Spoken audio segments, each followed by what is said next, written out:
Terungkap. Inilah dugaan keterlibatan kakak asuh Ferdy Sambo di kasus Brigadir J. Penasihat ahli Kapolri Bidang Keamanan dan Politik Muradi mengungkap soal kakak asuh yang mungkin terlibat dalam kasus kematian Nofriansyah Yosua Huta Barat atau Brigadir J. Istilah kakak asuh sendiri merujuk pada anggota Polri, baik yang sudah pensiun atau masih menjadi petinggi di institusi Bayangkara. Keterlibatan dalam kasus Brigadir J, tadi kan ada 3. Pelaku langsung, orang yang terlibat langsung, dan orang yang tidak terlibat langsung tapi ikut di dalamnya, kata Muradi dalam program Back to BDM yang dikutip dari Kompas.id, Kamis, 15 September 2022. Bisa jadi kakak asuh itu adalah yang ketiga. Kakak asuh ini adalah yang tidak terlibat langsung, tapi kemudian ikut merancang, ikut mendorong, tuturnya. Muradi tak menyebutkan dengan gamblang sosok kakak asuh Ferdy Sambo. Namun, tak menutup kemungkinan sosok tersebut berperan besar dalam karir Sambo di kepolisian. Kakak asuh itu, disebut Muradi, mungkin sosok yang memuluskan karir Sambo sebagai jenderal. Memang, kata Muradi, sekalipun sudah pensiun, seorang anggota Polri, utamanya yang punya kedudukan dan dihormati, masih kerap dimintai pendapat oleh para juniornya.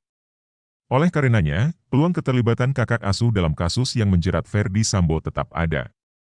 Untuk FS ini saya menyebutnya masih dekat dan tanda kutip dikendalikan oleh kakak asuh yang sudah pensiun tadi, ucap Muradi. Muradi pun mendorong Polri untuk mendalami kemungkinan terlibatnya kakak asuh Sambo dalam kasus kematian Brigadir J. Bisa jadi, sosok kakak asuh tersebut ikut merancang skenario yang disusun Sambo. Namun, bisa jadi pula mereka tak tahu menahu soal rekayasa ini sehingga ikut tertipu rekayasa mantan Kepala Divisi Profesi dan Pengamanan, Kadif Propam, Polri itu.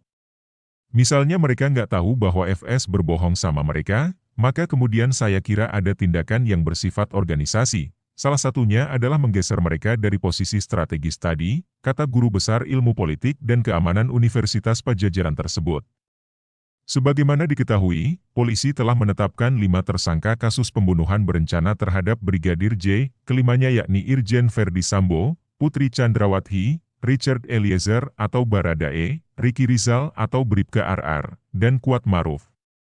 Selain itu, Polri menetapkan 7 polisi sebagai tersangka obstruction of justice atau dugaan menghalangi penyidikan, salah satunya Ferdy Sambo.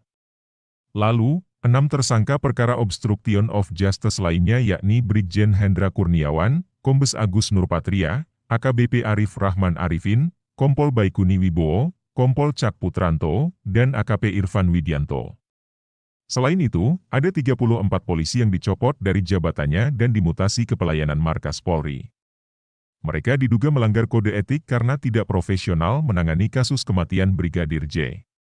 Beberapa dari mereka sudah dipecat dari Polri yaitu Ferdy Sambo, Kompol Baikuni Wibowo, Kompol Cak Putranto, Kombes Agus Nurpatria, dan AKBP Jerry Raymond Siagian. Pihak kepolisian sebelumnya telah menyatakan, tak ada insiden baku tembak antara Baradae dengan Brigadir J di rumah Ferdy Sambo sebagaimana narasi yang beredar di awal. Peristiwa sebenarnya, Sambo memerintahkan Eliezer untuk menembak Yosua di rumah dinasnya di Duren 3, Jakarta Selatan, Jumat, 8 Juli 2022. Setelahnya, Jenderal Bintang 2 Polri itu menembakkan pistol milik Brigadir J ke dinding-dinding rumah supaya seolah terjadi tembak-menembak. Untuk membuat seolah-olah telah terjadi tembak-menembak, saudara FS, Ferdy Sambo, melakukan penembakan dengan senjata milik senjata J, Yosua, ke dinding berkali-kali untuk membuat kesan seolah telah terjadi tembak-menembak, kata Kapolri Listio Sigit Prabowo dalam konferensi pers, Selasa, 9 Agustus 2022.